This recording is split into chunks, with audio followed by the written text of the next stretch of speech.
up music now. I feel like I need. Okay, yeah, let's go back. Here we go.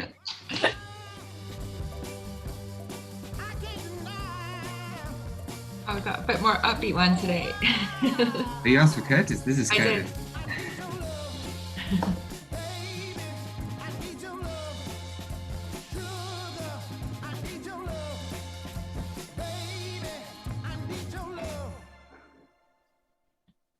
Oh, that's much more dramatic. Well, I think let's get started this afternoon. I know we've got some more people coming in, and also for those that couldn't make it live, this will be a recording that we will be sharing later today and also over the weekend. So hello and welcome everybody. For those that are joining us for the first time, I'm Fiona and this is Alex. And Naomi is also with us from the team and will be helping manage any questions or comments you have. So please put any of those into the chat room, because this is intended to be interactive, and so that you can fully get the most out of the masterclass. So I thought a good place to start is just a little bit of a recap on last month. And a big thank you to everybody who joined us for our session with Let It Be Easy author Susie Moore.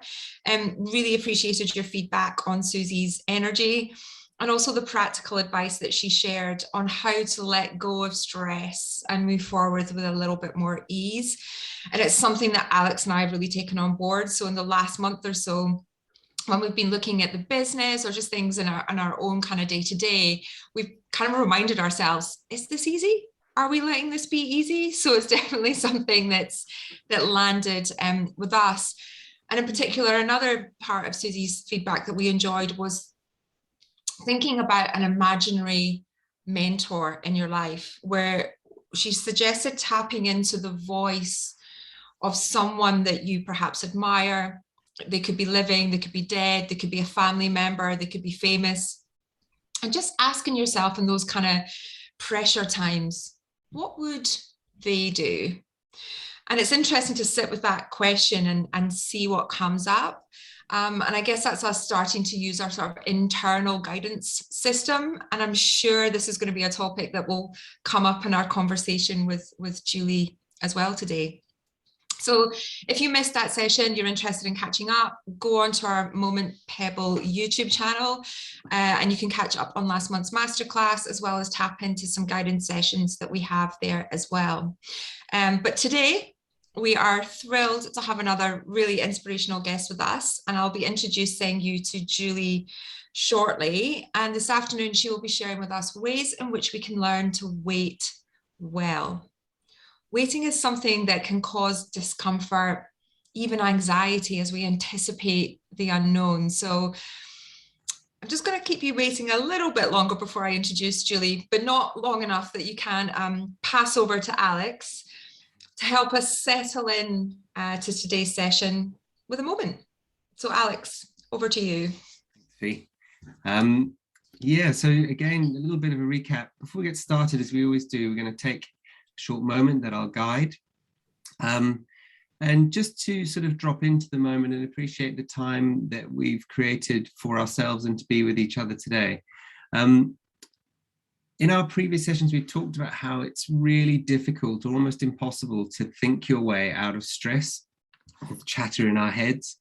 Sometimes we need a circuit break and we need something more to sort of snap us out of our fight or flight. So from the left-hand side of this chart, where we're kind of more in the sort of stress or erratic zone, and over towards the right to our parasympathetic or calm side of our nervous system, on the left, or our parasympathetic nervous system, nervous language, on the right.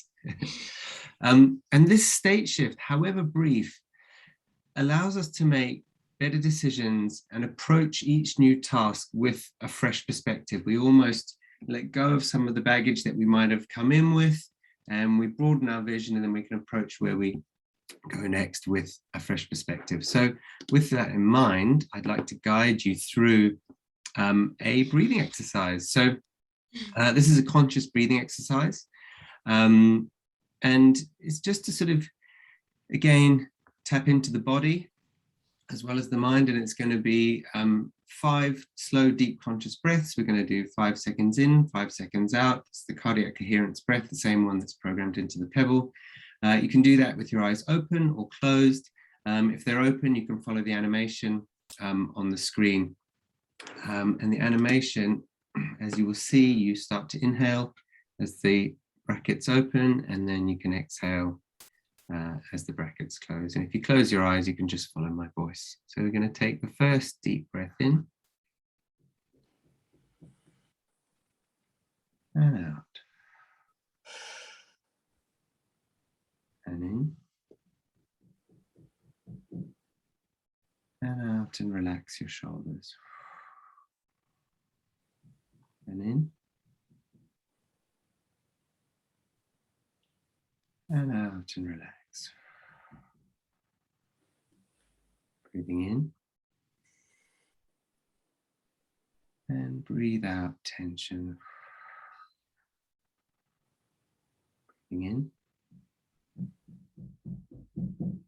and breathing out any tension. Now, if your eyes are open, I'd invite you to close them just for a few seconds now, and just let your breath return to your own slow, comfortable rate. Do you notice a sense of calm you've created? Perhaps it's in your body or in your mind, or maybe both. I invite you just to sit with that calm now. Allow yourself to become aware of it. This moment of calm is just for you. There's nowhere else you need to be right now. And I've guided this moment, but you've created it. And you have the power to create this whenever you need it.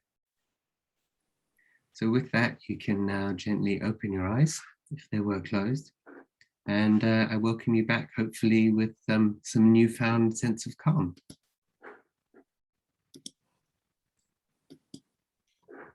Thanks, Alex. I do indeed have a newfound sense of calm, so thank you. Which means it's perfect timing to get into the best part of this session and the bit we've all been waiting for, hopefully not anxiously. And that is to welcome our very special guest, our Moment Company friend, mum and trainee Church of Scotland Reverend, and that is the most fabulous Julie Campbell. Julie, welcome. Hi. We're so thrilled to have you here today. Can you tell us a little bit more about yourself? Of course. Well, first of all, thanks for having me. It's lovely to be here, and thanks to the Moment Company, and I'll share a little bit about what you guys have meant to me. You know, in my training to become a minister, I have met some wonderful human beings, and they've shared their experience with me and helped me grow. So it's just great to be able to be here with you all to share a little bit of my story with you. I'm often met with surprise when people find out I'm becoming a minister. But actually I'm equally met with curiosity. And I find that fascinating, and I wonder a lot about that. And it's that wonder which drives me in my job. As you said, soon, very soon, I will become an ordained Church of Scotland minister in word and sacrament. And it's been quite a long process. It's been quite a challenging process. And in some ways, it's been quite an intrusive process. There's been a lot of analysis of myself going on. But in the past year, as I come to the end, I went on a bit of a personal soul-searching journey. And it was born out of my deep desire to be a minister, in fact, a human being, that when people are in my presence, I want them to feel held and loved and calm. Wow. And I want them to know that they are in the presence of something other. And I realized that for me to fulfill that desire, I had to know it and feel it myself. Mm-hmm. In the church, we talk about being called to ministry, and I realised that God was calling me as Julie to be with him first before I did anything. That was the most important thing. So I went on a bit of a journey to try and work all that out. And I realised that I had to put in practices, if you like, habits, in order for me to feel held and loved and calm. Mm-hmm. And prayer is one of those things, because I'm just like everybody else. Sometimes people think ministers are like these people that are not like everyone else, but I am a mum to a toddler. I am a partner to Ross. I am a fragmented human being, and I'm a minister. And so it's hard to find that stillness. Mm-hmm. So prayer is a practice which I have put into my life, and you may feel intimidated by even the word prayer. You may feel disconnected when you've maybe heard someone pray, or you maybe panic if someone, asked you to pray for them. But what I want to say to you is transformation came for me when I realised that prayer is just about presence. It's about being present. That's all prayer is. And that's where this little beauty comes in. Well, actually, Julie, I was going to ask so many of these for people for Christmas, by the way. But Julie, I was actually going to ask you, and maybe this will lead on to it, because it's something that we want to, and we do explore with everybody that we speak to, and what you just expressed there was so beautiful, in that we all name things differently. We all give emphasis into different points of view based on our own kind of where we are sitting right now. But what does a moment mean to you? And you can share your experience, what you had, but what does being in a moment mean to you? And I guess you've already mentioned that bit about being present. Is that really the crux of what a moment means to you? Yeah, it means to me, there's a wonderful theologian, and he once said that as ministers, as spiritual leaders, our job is to name the presence of God. Everything that we do is about trying to name that presence for people. And so this pebble for me, I've shared this before to a few people, is I created what I call a prayer chair. And I sit on this chair, any chair, ordinary chair, and I take my pebble and I take a big breath in. And I do that over and over. And I start to bring my own self into the moment. And when I do that, I start to pray. And in that, I'm naming the presence of God. And this pebble comes with me everywhere. So in my job, so if I'm going to lead a church service or a funeral, or I'm going to visit someone who's grieving, or I'm going to visit someone who's poorly, if I'm in my car or even with them, I hold this and I always take a breath in and a breath out, and I consciously name the presence of God. Sometimes we think it's something that's out there, and we think, how can I feel that? What is that? But it starts within yourself, because the Spirit of God, the divine, dwells within each one of us. So you have to connect with yourself and become present. Mm-hmm. And that's what this little pebble has done. And I would encourage everyone to create if you like, a waiting chair, a moment chair, and to sit on it and to become present and to just name that presence. And it will take you somewhere. It will take you where you need to go. Mm-hmm. And that's what I do. And that's what that helps me to do. For I realized that to make my life a prayer and to make God part of my life, I have to be present and not absent from it. Mm-hmm. And that really helped. And interesting, talking about becoming a minister, I mean, people are not unaware of the fact that not a lot of people go to church anymore, and the numbers sitting on a Sunday morning are dwindling, and often the conversations are around modernising the church. But what I would say is I think we need to humanise it. Yeah, and something that you said earlier, actually, Julie, which really brought that home to me, is that when you brought up all the examples of when you speak to people and when people seek you out, and interestingly, they are those challenging times in life. You mentioned the funerals, the grieving, the illness. There are times when people are seeking assurance, they're seeking comfort, they're seeking something beyond just how they internally feel. And it's that you're almost, we talk about that circuit breaker and that shift change in your mindset. And I guess that what you're suggesting there is that you're creating that mindset shift. You're giving people a reason to kind of think beyond what they're currently feeling and to think forward and into the future as well. Yeah, but and it links in with what we're going to talk about today. But I think in order to do that, so some people might come to me and I think I can wave a magic wand. And what, you don't work miracles?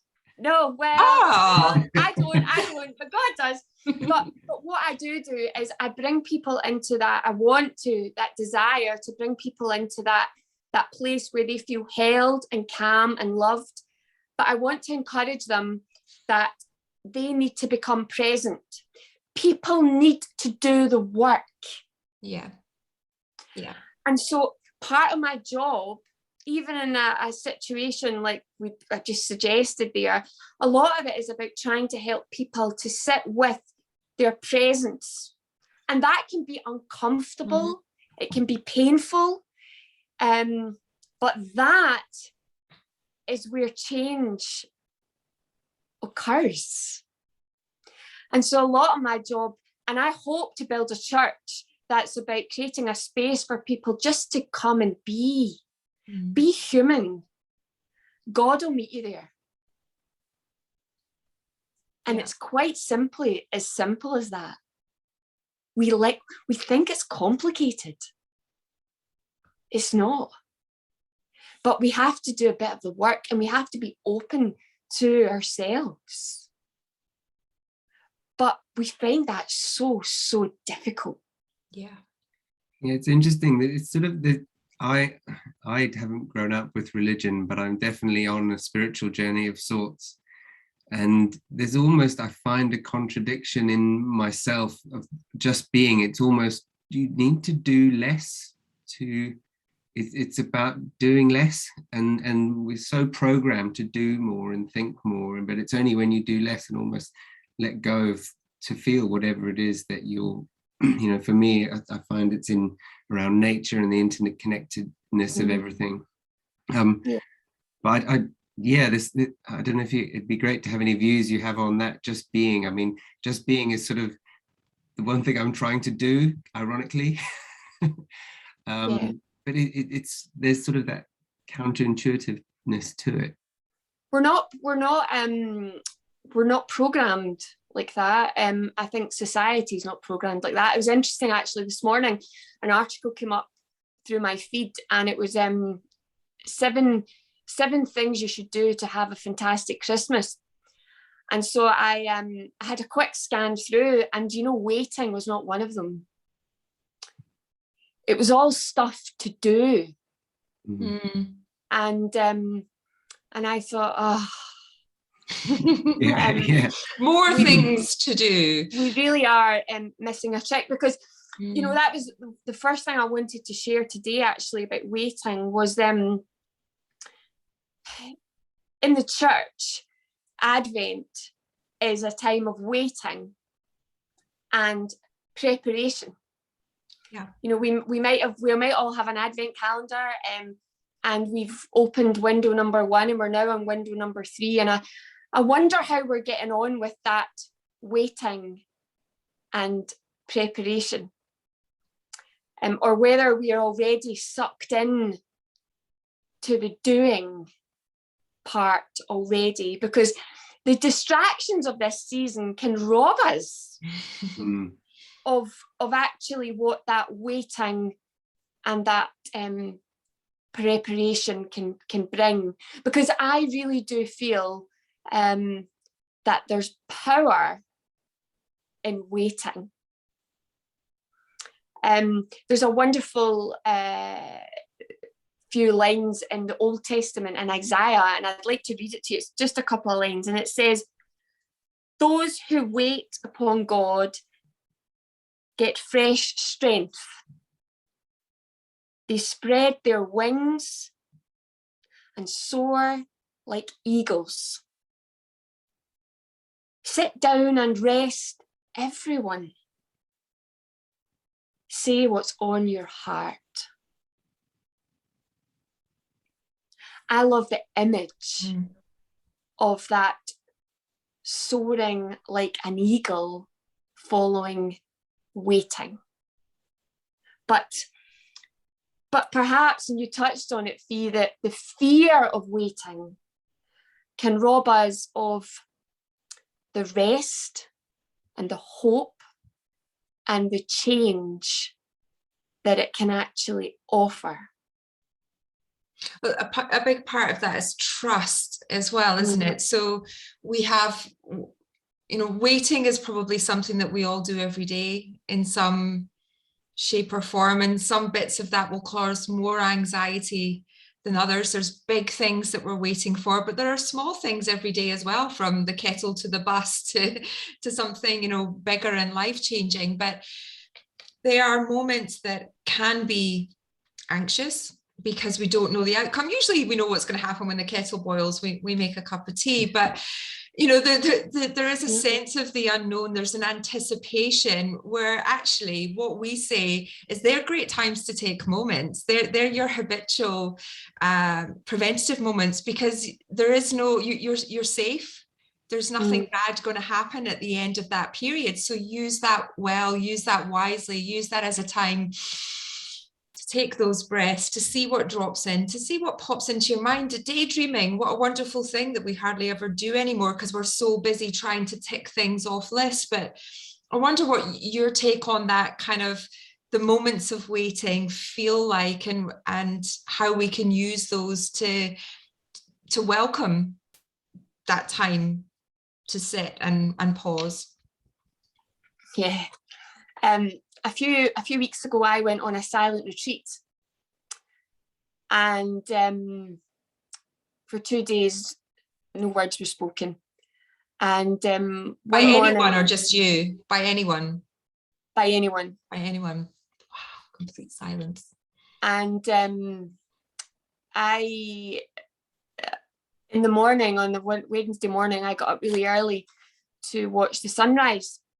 And I sat looking out my window, and the first thing I noticed was the grades of darkness, you know, the kind of the light that comes from the stars, and then the pre-dawn shimmer before the birds, you know, it was just beautiful. But in that moment that I watched the leaves fall from the trees, and I waited and I watched. And it dawned on me that I'm 44 and I've never watched leaves fall from a tree before. Not like that. And it was utterly mesmerizing. And in that moment, I cried. And it took me where I needed to go that day. I cried maybe because I felt that I had been absent from myself, from life, from God. And I realised how easily trees let go. They just let go. And they lay themselves bare to all creation. And they wait. And they trust that the spring will come. And it spoke to me about, you know, a few people said to me going on this retreat, oh, I couldn't do that. And oh no, what are you going to do for 2 days, you know? And that was my first reaction. But you know, for me, I wasn't scared of not talking, which might surprise some, but I was quite fearful of what I might see and hear and feel in my waiting. And I think that's often, we might say, yeah, there's power in waiting, but the fear of waiting is often more powerful for us. And it can rob us of it. But when you were saying there about those moments, the one thing I really want to say to people today, and for me, it was a revelation in our moments, and it's what we meet when we wait. It's our longings that we meet. You know, people often, and as a minister, people often ask me about God and meeting God and spiritual life and all that kind of thing. But whenever we are face to face with ourselves, with our disappointments, with our mistakes, with our longings, we are never closer to God. And so taking those moments of waiting during Advent really help you find those longings. And that deep soul longing, when you find it, it makes you smile actually, and gives you what I call an aha moment, when you work out what really matters. But the revelation I really want to say to people today, and it links a wee bit in what Alex was saying there about the doing, is that we might accept the power of waiting. We might fight through the fear of waiting. And we get to that waiting moment and our longings come. But we very quickly move to action. So it might be a longing might come. So I'll give you an example. So when I was at that retreat, a longing I had was for my son. And I realised that I do everything for Benjamin, but I so often miss him. And that was probably one of the reasons I cried. But I could very quickly in that moment think, right, I'm going to not do this, I'm going to do that, I'm going to do. But what I've discovered is that if you could just sit with the longing a bit longer, which I did that day, it actually makes you feel connected. I felt connected to Benjamin, to life, to love, and change, lasting change will follow. And I reflect on that when I think about waiting for Benjamin. You know, I didn't have him, as you know, Fee, until I was in my 40s. And I didn't think I was going to be a mum. And when I look back at that time of waiting, of that deep longing, it was frantic. It was restless. And I wish I had just sat with that longing long enough to know how alive I felt. That was something that I longed for in my life. But I was so busy trying to make it happen. Because longings, which we find in waiting, is actually about being fully alive.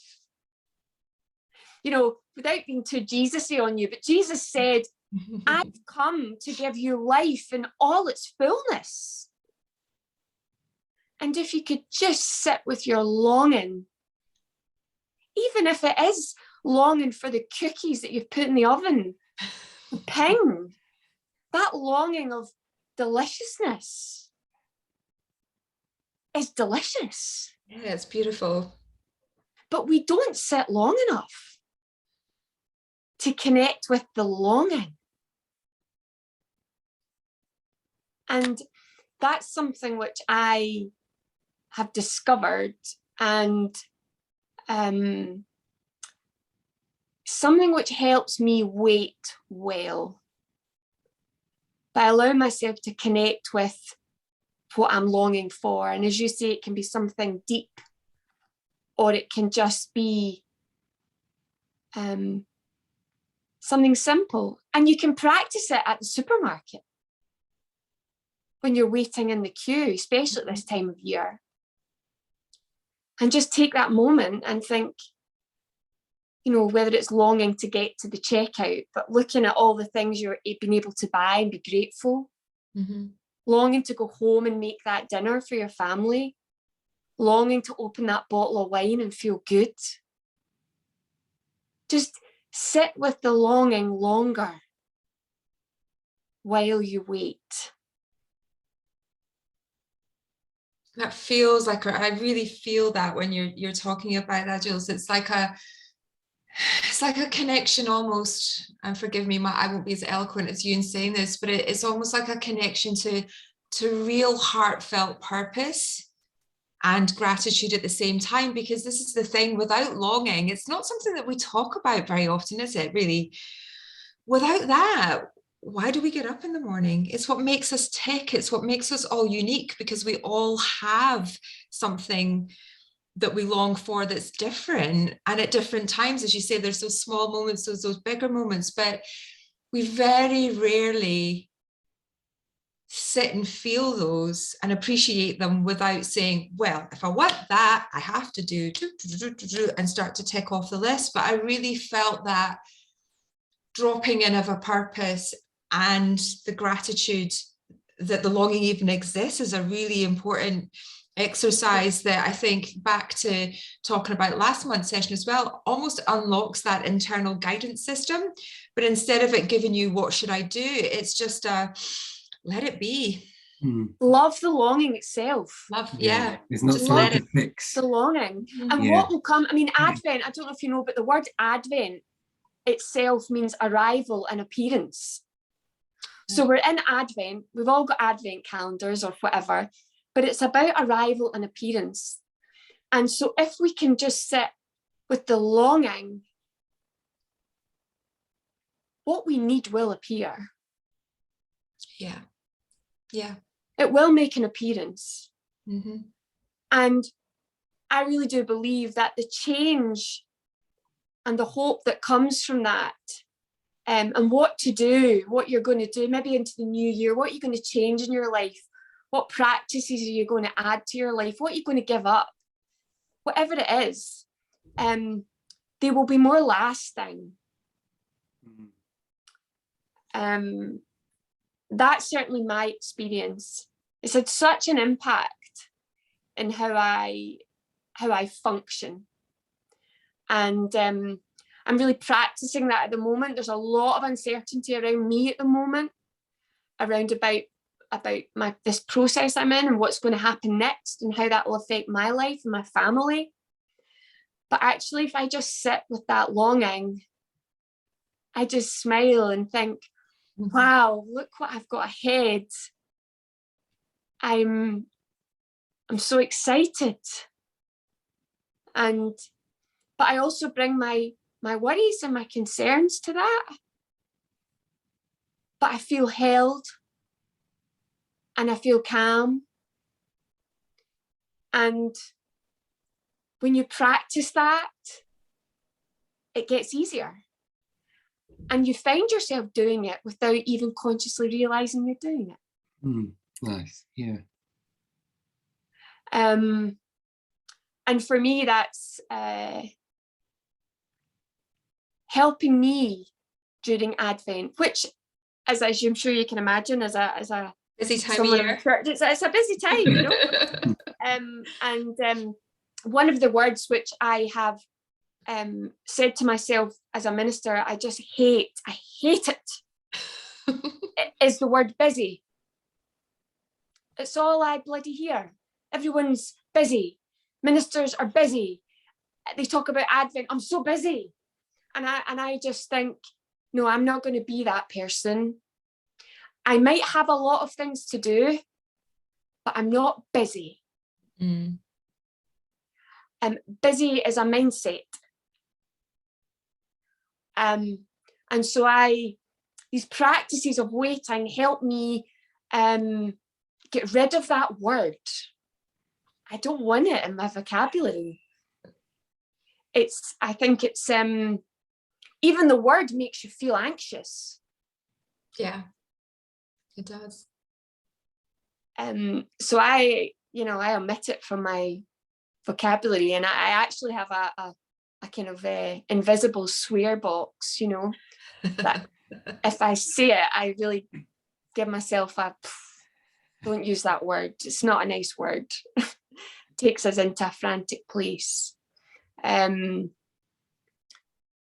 So yeah, I'm practicing that during this time when I have a lot of things to do. A wonderful mix and variety of people to see and things to do. That's how you could describe this time. But the most important thing at this time of year is to give people little moments in Advent when they can wait with their longing for an appearance. Yeah. Of whatever it is they need. Exactly. And that's going to be personal and specific to everyone. And that's kind of where I think the beauty in that and what you were saying lies, and what you can uncover for yourself, because you might not even know really what it is, but taking that conscious break allows yourself that time and that thought process rather than doing. I'm just really super conscious of time, Julie, because I told you we could talk for days. But I wonder if you would be so kind as to guide us through a moment and to kind of lead us through a practice, perhaps just to kind of to round off our conversation today, so everyone can feel that. Yeah, I will. I'd love to. And if you'll indulge me, of course, I'll do it in a way that's a prayer. Mm-hmm. And I invite you all to make yourself a part of that in whatever way feels right for you. Absolutely. You can close your eyes, open your eyes, whatever you choose, whatever you're most comfortable with. Beautiful.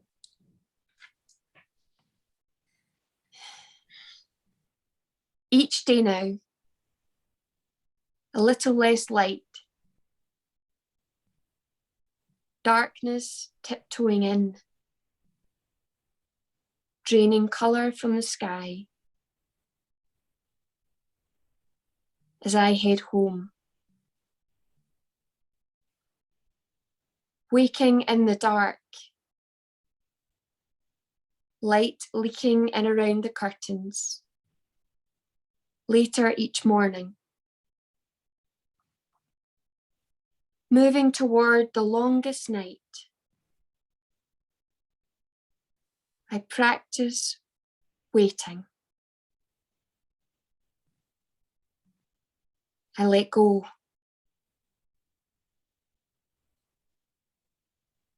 And I let go.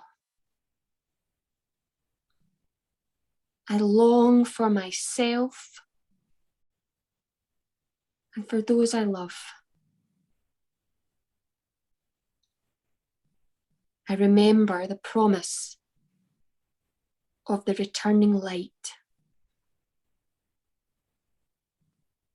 God, thanks for the gift of waiting. Thanks that you're in my waiting. And that in my waiting, the shy, dear soul inside of me steps up and speaks.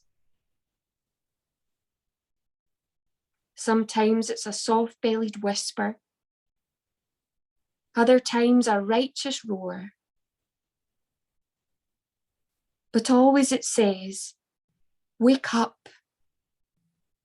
Wake up, my child. You are walking asleep. And so in this moment, even now, even as I listen to the words of this prayer, I attend for a moment to my breath as I draw it in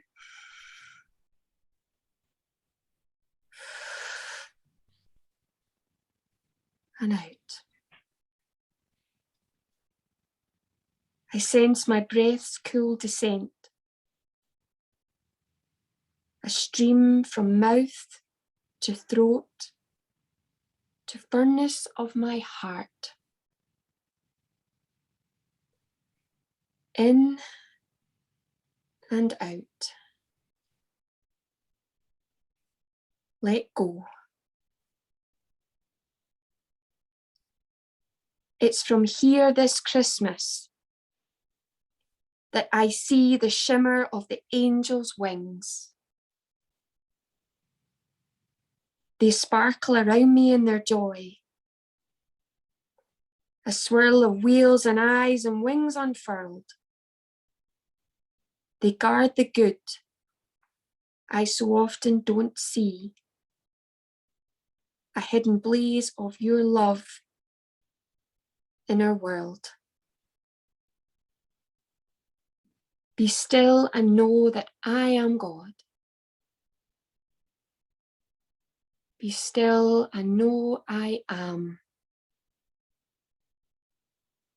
Be still and know. Be still.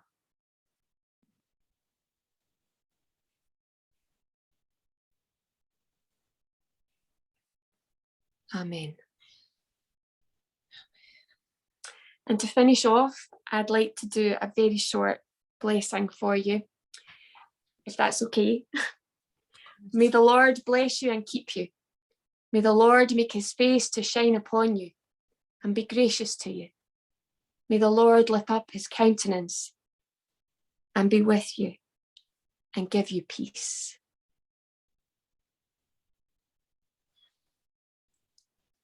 Thank you. Thank you. What a beautiful, beautiful prayer and image you've left us with there. I feel quite moved, Jules, I have to say. Certainly not anything that I've heard in a church before. I felt so held, and I really... You'll need to come to mine. You'll hear stuff like that all the time. I will. If only we were closer. But I just thank you so much for sharing that with everybody today. It's so powerful, and as you say, everyone can take from that what it means to them, but I think just being moved by that is all we can ever hope for, and reflective in ourselves as well. So I so appreciate you joining us today and for sharing that. Thank you for having me. Thank you. You are so very welcome, and I feel almost ashamed to do this now, because I'm going to do a very Christmas commercialism thing and just say to everybody that thank you for following us this year. Thank you for being part of Moments, and we actually have an extra moment gift to everybody. So if you use the discount code Masterclass for the next 2 weeks, you get an additional 10% off our Pebbles in the run up to Christmas. So come and check us out over there, and give the gift of Cam and access to moment classes and wonderful speakers like Julie to friends and people that you feel can benefit from just taking that time out for yourself. So yes, Alex, if there's anything else you'd like to close with as well. No, just to say thank you very much, and personally, I think you've opened a small door that I was looking for, just in terms of that idea of it's almost an active way of doing less, in terms of sitting with, I don't know if that makes sense, but sitting with longing and letting it and learning from it and seeing what it means and letting that guide you rather than trying to figure it out before you've listened. I think that's very powerful for me. So I'm very thankful from my heart. Well, I'm thankful to you, and all the people I bought Moment Pebbles for will be very thankful too. And I'm glad about that discount, because there's another 2 I need to buy. So that's quite helpful. We love you, Julie. Well, when you said that there's a pebble now in the cathedral at Aberdeen, yeah, that's something I've been telling everybody. So thank you for that. So we wish you a wonderful Christmas to everybody that is on watching and going to the recording as well, and a wonderful new year, and just this chance before we get there just to sit and create a little bit more presence and a little bit more space and time for ourselves. And what a wonderful reminder this has been today. So I wish you all farewell for this afternoon, but thank you again, Julie, and everyone that joined us. Bye.